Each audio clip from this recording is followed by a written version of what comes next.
and welcome to the Rangers News YouTube channel. My name is Cameron Willis and I'm joined by none other than Jordan Carlisle.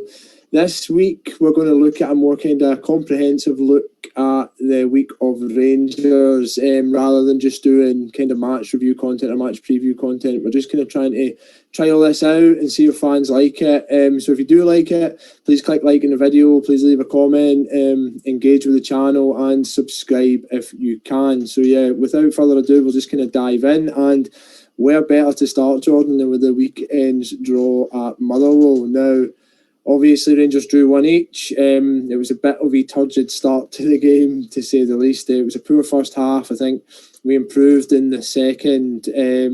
Steven Gerrard thought that we'd done enough to win it in the second, but we obviously rescued the match. But for you, was it a point gained or 2 points dropped? Yeah, I think 9 times out of 10, maybe even more than that, you look at any sort of slip up against Motherwell and say it's 2 points dropped. I think in the state of things at the minute, it's not by far from a disastrous result, just because of obviously Celtic slipping up as well during the weekend. As Jared said afterwards, haven't really lost anything, haven't really gained anything either. They're just the lead sort of as it was. So yeah, I think I was sort of saying to James before that, like, I just thought this month that there would be some sort of blip, that it was unlikely that Rangers would go through the whole month winning every game, especially given the fixtures. I didn't expect it to be at Motherwell that those points were dropped. With an Old Firm and Aberdeen away and Hibs to come, which will be a tough test. But I mean, I think give probably Motherwell some credit. They've a team of decent players who have been massively underperforming this year, and I think new manager comes in, that helps them, and they were obviously a lot more prepared to have a go than they did at Ibrox, even after they went 1-0 up. They sort of had a bit of a go and tested Rangers out. So, I think Rangers did decently to get back in the game. It wasn't a great performance, but I think that's kind of been a theme recently. Certainly, there haven't been many fantastic performances. I think Rangers were good at Pataudry before sort of obviously a little bit of slackness at the end, but the performances haven't been superb recently, but the results have been. So, not ideal, and look, it makes it even more comfortable if you get 3 points there, but also not a disaster by any means. For me, I thought it was going to be a tricky match going into it. I think Motherwell have obviously got a new manager. They're going to get a bounce off that. Rangers had won the last 15. You cannot win every single game. Do you know what I mean? I think it would be nice to, but I think that's the second longest run behind Celtic's invincible season of matches won in a row, which just shows you how consistent we were performing, but it also shows you that teams in the past that have been more successful than this team to date haven't managed to put a run together like that. So I thought it was coming. I thought we were so slow out the traps, and I think there maybe was a wee bit of a safety net with Celtic slipping up against Livingston the day before, but I just thought we were really kind of lethargic, and is that something that kind of worries you, how we started the match? I don't know if it worries me, because I don't think at this point, as you say, 15 games, like, it's an absolutely brilliant run. And I think when there was sort of early slip-ups at Livy and at Hibs, if you said that, it would then be 15 games winning streak, obviously people would have put your hand off for that. So the one thing I was sort of thinking in hindsight after the game is that I thought it was obviously interesting. Jared was raging after the Aberdeen game about, players bombing up forward and leaving spaces in behind when there was a 2-goal advantage and then down to 10 men. The one thing I would sort of suggest maybe about this Rangers team is that I think they're very much best when they're told to go and play and go and get at teams. And I think we've seen that in Old Firms, even in previous seasons when there's been no trophies. It's the games that they're really up for and told to go and get after it and have a certain plan that they're so excellent. I thought it was interesting after the Aberdeen game that Jared was talking about the need to sort of manage games more away from home. And I think maybe going into the Motherwell game, there's more a sense of, there's no need to be totally gung-ho here and really go after them. And I think any time that's happened in the past, it's led to a fairly lackluster performance. I expected Rangers to be better than they were, and given how leaky at the back Motherwell and stuff have been, it was surprising, but also missing several key players. So I don't think you can expect it to be seamless and brilliant all the time, and with the standards that they've set this year, like, they're going to drop at some point. So what about you? Did you see, because obviously we've talked about this a lot before, but we've spent a couple of years talking about, are you worried about that away performance? Because remember a couple of years ago it was disastrous away from home. It was constantly slow, constantly lethargic, but I feel like it's a slight anomaly at the minute. I'd say I think anomalies fair, but we haven't been performing. We've been hot and cold for the last wee while, and I think we're probably, what you touched on there. I think we're probably missing those players that can kind of play just in front of the defence and drop in behind and play the neat 1-2s, and the likes of Arfield and Roof in particular. I think that since them two have been out, we've perhaps lacked that wee bit of kind of technical kind of creativity or panic in the opposition defence. I think we've maybe been a little bit too stagnant or one-dimensional without those two players in particular. And I think it's good news that Kamara is bound to be back in training this week. Whether or not he starts against Ross County, I don't know, but hopefully he'll be back for Hibs. But I think those two players, whilst Roof's obviously a little bit further forward and Arfield's obviously a midfielder, I think that they both pop up in that part of the pitch between the midfield and the defence. And I think that they're really useful there, and I think that it adds an extra kind of dynamism to Rangers play, and it makes us more kind of versatile. And I think, Hadji maybe kind of did he was coming into the game against Motherwell before he got subbed off. I think he was probably subbed off because he was in a yellow, but he was maybe fulfilling that or beginning to look like he could. But I think we missed them, and we think we missed the directness and the wee kind of movement and the wee one touches. And alongside Ryan Jack, who's obviously yet to return, and it's likely that he could be in the matchday squad against Ross County. How big an influence do you think those injuries have had on us so far? Well, obviously, if you look at the table and results, Rangers have done brilliantly without them. But yeah, I think that directness is key. The Arfield is just so. I think at the start of the season, you probably wouldn't have put him in your strongest 11, but he's been absolutely brilliant, and that's true. Like the sort of breaking from the midfield to the front line, that link up play and stuff, he adds that go forward that I think Aribo has struggled a little bit to do in the last couple of weeks. He's not looked. I don't know. I've seen people being like, I think he's better, and when he's playing in the front three, sometimes there. I also think he struggles when he's confined to the midfield. I think he struggles slightly, and he also his end products been lacking a bit recently as well. He's so good on the ball, but I think Rangers lack a bit of drive forward, because it's sort of every now and then that Kamara will offer you something, and Davis is very much in there as an anchor, so you're not getting a huge amount from midfield, not much of a goal threat, because at the minute in that midfield, whereas Arfield sort of changes that completely. And even Jack at Davis, as you know, is his biggest fan. But I mean, the one area of his game that I think has fallen off a good bit in the last couple of years is his shooting, because teams leave him space from which normally he would shoot from. But if you look at anything, because there's so many times it falls to him, and he needs to get a shot off there, but then when he does, he sticks it about 20 yards over the bar. And that's obviously why teams are confident leaving him space in there. Jack is maybe a little bit better in terms of his shooting from distance. So, I think the two midfielders are key to sort of liven that up, bring a bit of energy. And then, Roof in and around the box.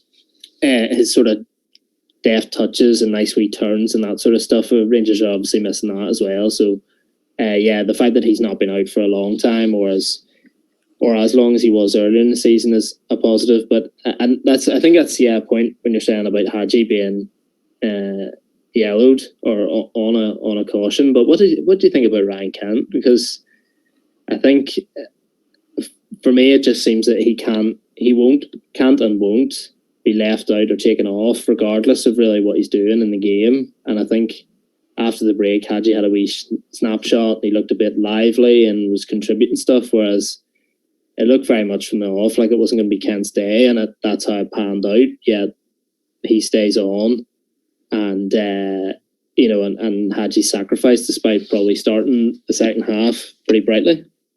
I think, see the Kent thing. I mean, there's times he was dribbling off the pitch, that on Sunday, and it just wasn't happening. And I think that's been a common theme for fans to pick up on his performances, and they've kind of dipped and they come up and they go down. I thought he was good against Aberdeen, but again, against Motherwell, he kind of went back down again, and it's a little bit inconsistent. But I think Gerrard's obviously values him. I think he's one of our key players, and I think that if you're in the opposition team and you see that Kent isn't starting, I think you're going to get a boost off that. And I think it's one of them ones where the management team probably think that he's going to play through it, or he's going to play through the form, and he's going to start getting his numbers back up. But I think that he's one of the kind of foundations and fixtures in the side, and it's difficult, I think, for Gerrard to make that big decision, because maybe it'll impact Kent's confidence, or maybe he wants him to play through it. I don't know, but perhaps Hadji deserves an opportunity in there, and maybe he'll get that at the weekend. But looking ahead to that Ross County game, I think that there's a good number of players that might come into the side, and Itten came in, Hadji came in. Can you really see Gerrard making that many changes? Do you know what I mean? So I think maybe Kent will be given the opportunity to play through it, and I think I wouldn't be surprised if he went to Ross County and he showed that bit of quality that he's got. But yeah, he was disappointing, and I think that if Hadji hadn't been yellow carded, it probably would have been him that came off. But because of the position that we found ourselves in, if we were to go down to 10 men, it would have been probably nigh on impossible to come back.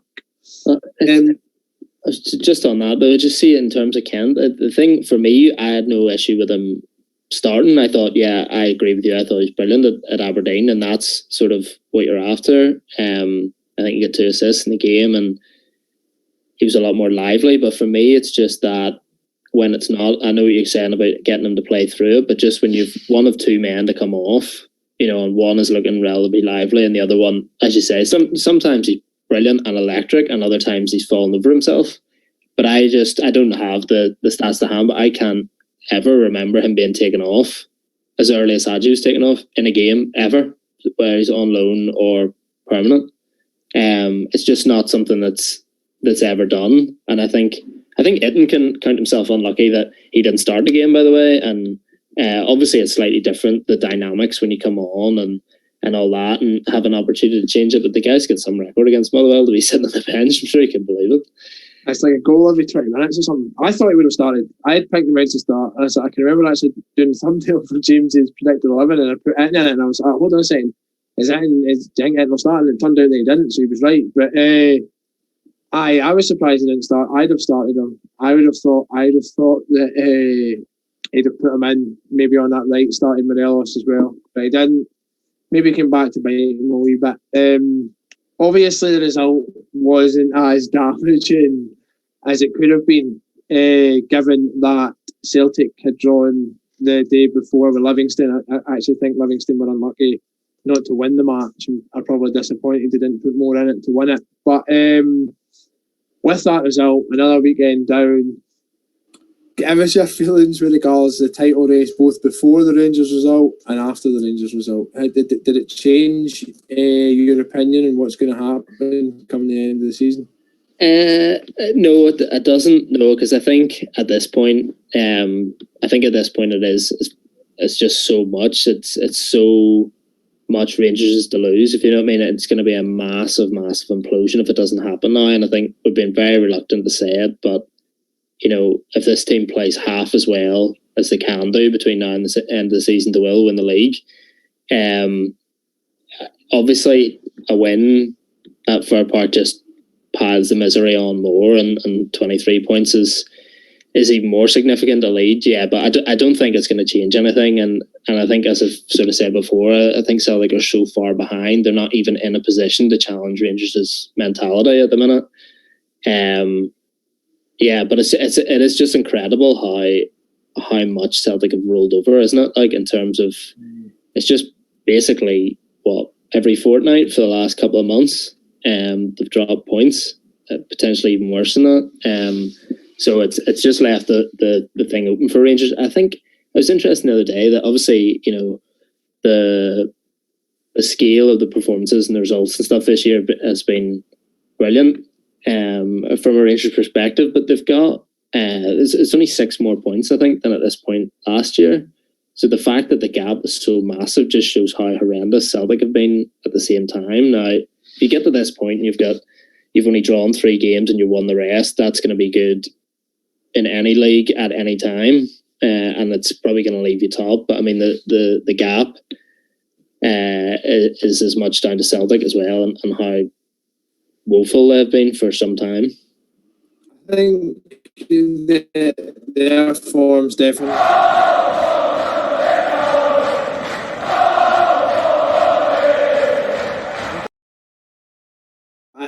After Celtic drew on Saturday, I was like, right, that's surely got to be it. And then obviously we go to Motherwell and we don't pick up 3 points, and maybe my heart kind of skipped a wee bit. But then I've got to put it into rational, right? See being essentially 12 points clear. Celtic have got one of their games in hand this week, right? But for argument's sake, let's say 12 points. From there, right, we would need to lose 4 games, right, which Celtic don't lose. 2 of them could be old firms, even say they win them, right, which is outrageous, to be honest, going on current form and most recent old firms. But say they won them 2, they would then need another 2 defeats that they don't get, which would be wins, not even draws for them, from against Rangers. And then they would need another game where we would need to slip up because our goal difference is so good. And that is a 5-game swing. And at this point in the season, it's just so unlikely. So, whilst there's a lot of Rangers fans kind of biting their lip and that, and no wonder, because the momentum can kind of change or whatever really quickly, it is so unlikely that they'll be able to get back into this. And I think that what we need to do is, with one eye on Ross County at the weekend, go out there and maintain the momentum and maintain the distance between us and them, because don't want any. I think Neil McCann and that was speaking about complacency and stuff and going and winning it as soon as possible. I personally would rather they'd done that than kind of weeded it out. I think just go there, get a result on Saturday.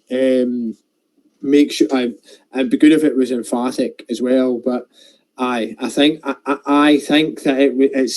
it's highly improbable, that Celtic could get back in the title race. But nonetheless, it's not going to stop me thinking I just want this over and done with. So looking ahead to Ross County, do you think Rangers are going to bounce back in that game? And with John Hughes being new manager, they obviously hammered Aberdeen 4-1 at the weekend. Do you think that?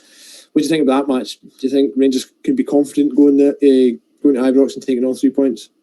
I think 100%. Obviously, it was a really impressive result, wasn't it? 4-1 against Aberdeen, a team like Ross County, especially where they were when Stuart Kettlewell was sort of let go a while back. He's obviously they've had another big bounce for that, and that's something that Rangers will have to contend with. I think they've got a nice wee bonus, Rangers, in terms of they keep playing teams where they have players on loan. And Stephen Kelly won't be available for this one, which is a bonus because he's played sort of. I don't think he played actually against Aberdeen, but I mean he's played 6 of the last 8 or something like that, and probably their best passer in midfield, takes their set pieces and stuff like that. So bonus to have him out. But I think regardless, Rangers should have far too much. And yeah, as you say, maybe with Jack coming back in, Roof off the bench.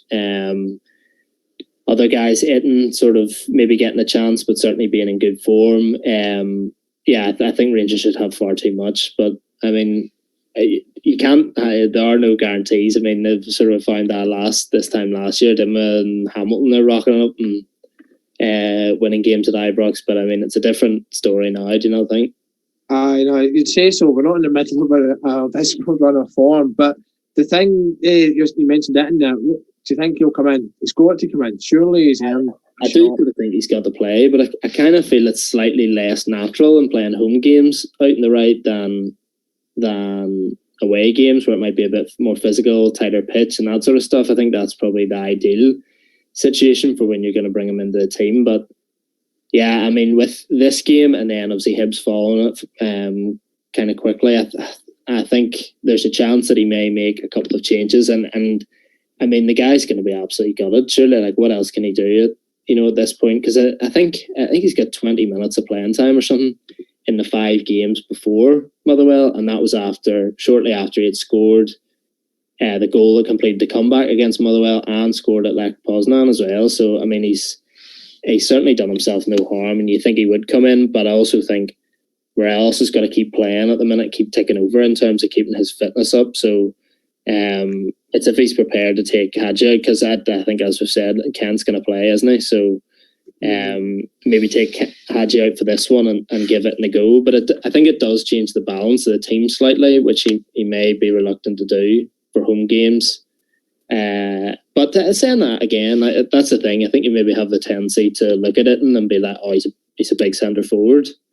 But I think he's shown he can get the ball down and take on defenders and do different sorts of roles. So I think regardless of what personnel Rangers go with at the top end of the pitch, they should have enough. So it's a case of just backing guys like that. Spent nearly 3 million on him. So give him a go on the team, I think. And absolutely would not bet against him scoring if he played. I like him, man. He's the kind of cliche term, honest. He works really hard when he comes on. I think that whether you played him up front or on the right winger, I think that he'd give you a shift. And it has been a shame that he's not been able to get into the team, because obviously Morelos is number one. I think it's well established that I think Rangers are a better team in the opposition. Certainly take like a Boyd when Morelos isn't playing, and I think that just his presence up top, even when he isn't scoring, is influential. And then Roof was on an amazing run of form, and we've not really seen much of Itten or Jermaine Defoe as of late. But I think whenever Itten comes in, he looks like he's here to play for the badge, and he's eager to impress. So I think starting him on that right, and put Morelos up front. I do think Kent will start. I just can't see him making that many changes. But it's interesting when you touched on Aribo before. I think Aribo is one who kind of frustrates sometimes, and he's quite enigmatic, and he's clearly an amazing player, amazing ball player, really good technically. There's the odd game where he shines, but a lot of the time he just doesn't seem as enthusiastic. And in midfield, I think you need that in. I think he'll start again. I don't think I'll change the midfield 3, but I want to see like more drive from Aribo, more commitment from Aribo. What do you kind of think about that? Yeah, I do think there's not enough sort of in midfield at the minute in terms of that drive and the energy. And I think you can ask Kamara to be more mobile at times and be more willing to go forward, but he's shown a lot of improvement in that area this year. But that's, it's just not his natural game. I don't think Zungu really has that either. If he's playing, he's going to be in that anchor role, so you're not going to change that. Davis has been brilliant, but I mean, Davis is going to do what Davis is doing in terms of trying to pick out balls from a relatively deep line position. He's not going to be the one that gets and runs in beyond, so Aribo does need to take responsibility for that. And it is interesting, because I think people see that and look at him sometimes and think he's not interested. I don't think that's the case, but he's just very can be just very lackadaisical and sort of he just sort of lopes through things sometimes. He's obviously tall, big, powerful guy, and he's got so much natural ability there if he can go forward with it, because I mean, he can dribble past anyone. He's got an unbelievable touch on him. It's just putting all that together and maybe being more willing to shoot from range and just being that little bit more dynamic. But yeah, I think especially at home, because it doesn't matter that Ross County have just beaten Aberdeen 4-1, they're still going to be sitting in at Ibrox. It's going to be a case of breaking them down. And especially if you do go with Itten, so you've only got, well, it'd either be Itten or Hadji in terms of they're not going to have 2 wingers in the pitch, probably Rangers. So in terms of trying to break down teams, it's not going to be in behind as such. You're going to have to try and play through them and find ways to break through that defence. So he's got to take responsibility for that, I think. And yeah, needs to add more in terms of goals and assists, I think, than it looked at the start of the season. Pre-season, he was unbelievable. Start of the season, promising, and then he struggled. He has struggled with injuries, and then he was ill for a bit and stuff like that. So I don't think we can expect him to be an absolute world beater at the minute, but he's now had a sort of run of games where he should be producing more, I think.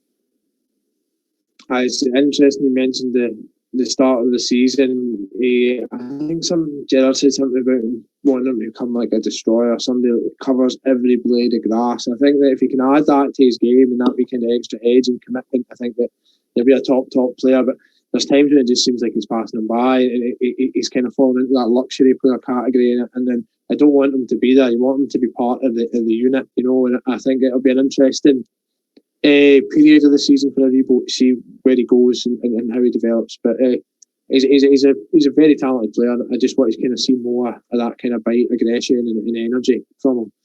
But we may as well round it off with the biggest talking point of the week, which is obviously our rivals who we've touched on, but their manager and Dubai Gate continuing, and whilst obviously what happens there directly impacts here, and Peter Lawwell claiming that they're the club most affected by COVID, and it just seems to be one ridiculous kind of PR disaster after another. And I mean, for me, see, when you compare what's happening at Celtic with what's happening at Rangers, it is night and day. Like, I remember listening to a podcast with Steven Gerrard on it, and called the High Performance Podcast or something like that. I don't know if you've heard it.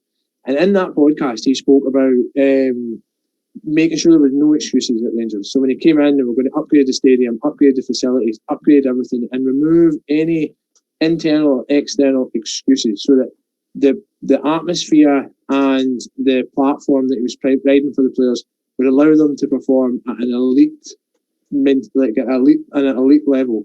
And I think that it's worked. And you can see, I think that a wee microcosm of that change in attitude and those minor details that Gerrard has introduced is the COVID-19 pandemic and the way that Rangers have responded to it. And I think that the way that Rangers have responded to it just exudes professionalism. And I think we deserve credit for that. And I don't think we've ever once used it as an excuse. But contrast that with Celtic, man. Some of the sound bites that have been coming out of Celtic Park this week are ludicrous. They're nonsense. They genuinely are. They're embarrassing. And I look at it like, long may that continue. But I mean, what's your thoughts on it in comparison to Rangers season and how it kind of impacts us? I mean, I think you're right. And the best sort of, I think, way to look at anything in terms of the Old Firm is how that club's own fans have responded, and not, as far as I can see, not a single Celtic fan is buying what's coming out of their club at the minute. They're calling them out for being a shambles, and as is the rest of Scottish football. It's not just Rangers. But I mean, it's been scarcely believable when you think of the situation. Obviously, they've talked so much at such length about this 10 in a row and all this stuff and how massive it is. Look, Rangers give them obviously a huge head start. Rangers not in the league for half of that, which is something that they obviously don't care to mention when they're talking about it in terms of comparing it to Rangers' achievements and that sort of stuff. Like, Rangers weren't there for a lot of it. Celtic have had so much time to get everything in order and get themselves in a position where they can dominate the game for a long period. And it just seems like a couple of things have happened. One bad run of results, and it's just exposed a whole, a flawed transfer policy, flawed manager recruitment, flawed direction from the board, everything. And it just seems that in the background, Rangers have just, is for the appointments, like, see, when you look at it now, bringing someone like Steven Gerrard in that period when you're not sure who's going to be the manager, huge appointment. Ross Wilson's come in, made great noises, but has done, what appears to be, certainly from the outside, some very good work. James Bisgrove comes in, the whole rebrand of the club in terms of marketing, sponsorship, all of it seems to be positive. Castor had a few hiccups at the start. That seems to be going a lot better now, though, and it's just, the contrast is just incredible, and the lack of awareness. I couldn't believe that when the chief exec's coming out and saying that Celtic are the worst affected of any club, when literally they're in the same city as Partick Thistle, who are roasted, it seems, every fortnight by something to do with this. It's just incredible. And I don't know about you, but I thought this is kind of an interesting dynamic, right? So if you're the guy filming it for Celtic TV and you're sitting down with the chief exec, you're sitting down with your boss, and you're the social media guy, but he said something, that you're about to put out on social media channels that him, the club, everyone is going to get roasted for. But would you not say to him, look, I don't think that's the best thing to say, or do you just put out, then he deals with the flag? I think they probably did say to him. Do you know what I mean? I think they probably did say this is, and I think it probably was organised and orchestrated. It's in-house media, isn't it? Yeah, I think that it's all. I think that that's the message they want to get out. It's just the lack of culpability. You know what I mean? The lack of contrition, and it's like, even if you don't agree with this, right? Even if you think, oh right, that's a load of shite. We're getting done. We're getting bullied in the press, etc., etc. Can you actually imagine Steven Gerrard coming out and just going, and once the fire has reduced to embers of any PR disaster, coming out with a can of petrol and a lighter and just setting it back aflame? You know, I just can't imagine it. I just think Lennon had the chance just to let it go and just be like, all right, let's go, focus back on the football, focus back on everything else. And he just could not help himself. I think it's the sign of a man under pressure. I think it's interesting everything that you've said with regards to Rangers and the background of Rangers. I think so many Celtic fans, because they were winning everything, right? And I think that they were, not just the fans, but the club were underestimating what Rangers were doing. And the long term, kind of short, medium, long term, the everything, the whole kit and caboodle that Rangers had proposed, probably starting from the appointment of Steven Gerrard, everything that we put in place, the people that we've employed, and all the sounds coming out of the club, everything's just so professional, and none of it's arrogant. It's humble. It's full of direction. It's something that, as Rangers fans, we've not seen in the stewardship of the club in a long time. We get so used to it being absolutely batshit crazy for so long that the difference is just monumental. And for Celtic to underestimate what Rangers are doing and to have this happening whilst they've got a wealth of finance, whilst they've got an advantage of finance, whilst they've got an advantage in numerous regards, an advantage in terms of like their marketing potential, their brand potential, because Rangers were down for so long, to have them now, Rangers arguably overtake them, you know, and now then being in a position where, I don't know, sometimes you get carried away and think Rangers are going to be in front of them like this for years, etc. But obviously Celtic are in a position of strength where they are. So it is what it is. Maybe this will be a one-season blip for them and they'll be back competing again. But it's certain Rangers are certainly here to stay. And I think that if Rangers weren't being so consistent and weren't hammering it this season, I don't think there would be such wild kind of reactionary nonsense coming out of Celtic, and the whole we are the victims here, don't blame us, it's not our fault. I mean, it's to me it just smacks of a huge unprofessionalism, and I think as Rangers fans we can indulge in it and we are allowed to enjoy it, because my God, man, how much did they kick us when we were down? Like, seriously, you remember the banners, your grandkids will be Celtic fans, like, you will win nothing, you will be nothing in that. Like, it's just came back to bite them so hard. Like, unprecedented success for a decade, and then they win like a quadruple treble in that, but it wasn't good enough. It was all about 10 in a row, and they've just set it up to be a ginormous failure. And everybody from Peter Lawwell to the analytics guy on Twitter to the average fan in the street, they're all shit in the bed, and it's ours to enjoy it a bit. Obviously, the title will be more enjoyable, but couldn't have imagined it happening like this. Do you know what I mean? And well, no, I think that's the point, as you're saying about the quadruple treble and all that. And look, the cup performances, I think probably more than anything, have been impressive in Celtic in terms of that consistency. But I mean, I just think the whole time that it just shows the fact that those things weren't good enough or weren't big enough, is that although no one will admit it, it's just very clear that they know that was all done without a competitive Rangers team, which does there's no doubt that dilutes the achievement, because it's just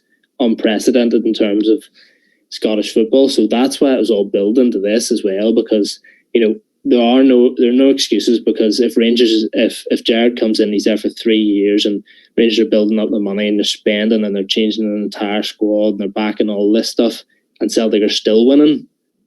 I think that gives it a lot more legitimacy, and then on that side of things. But I think it does just show that that's what everything has been geared up to, beating a competitive Rangers team, and the fact that Rangers are now competitive, willing to sustain form for a decent period of time. That's just sparked the whole thing. And I think I just can't believe some of the stuff that Lennon was saying, and that, see, when it gets to the point when you're pointing out, it's actually illegal to take photos of people in Dubai. I mean, that's when you're really clutching the straws, because I'm like, Neil, they've already taken the photos. It was like 2 weeks ago, so it doesn't, that's not really the point here. But yeah, that really interesting as well.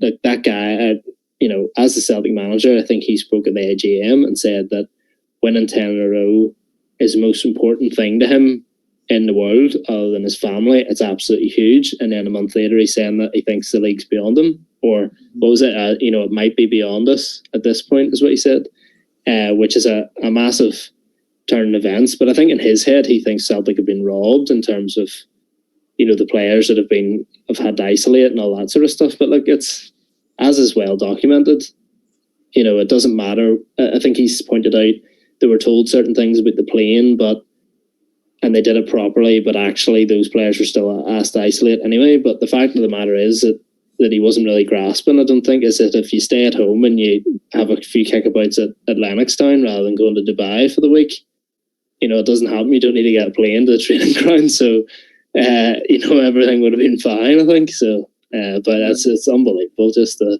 whole thing's mental. We haven't had any positives except from 2, but they don't count. It's like you've had 2 positives.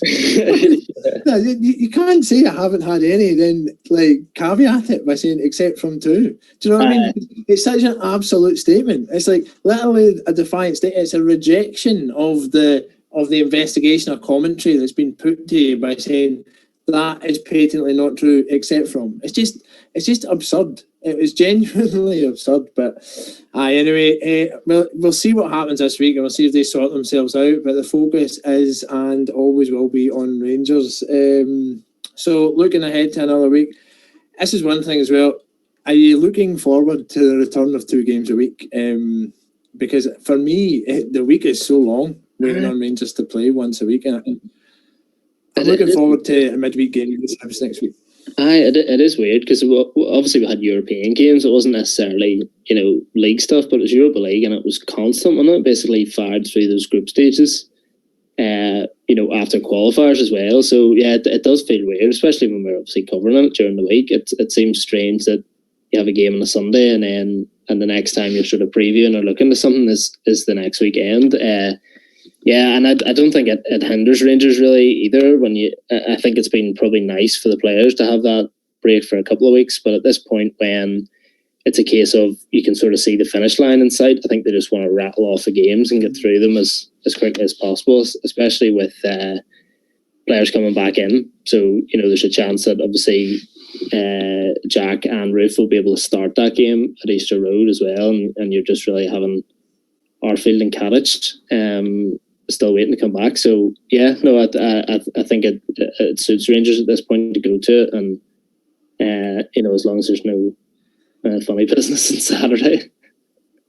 I think this Rangers team plays better when it's 2 games a week and they're bouncing back, and I think they would have enjoyed a wee bit of time, but I think we'll maybe elevate it once there's competition for places and more games. But yeah, thank you so much for watching. I hope you enjoyed it. Leave a comment below, give us a like, subscribe, let us know what you think on any of the topics that we've discussed, and we'll be back this week with more coverage on the Rangers News YouTube channel. Thank you very much, and see you later.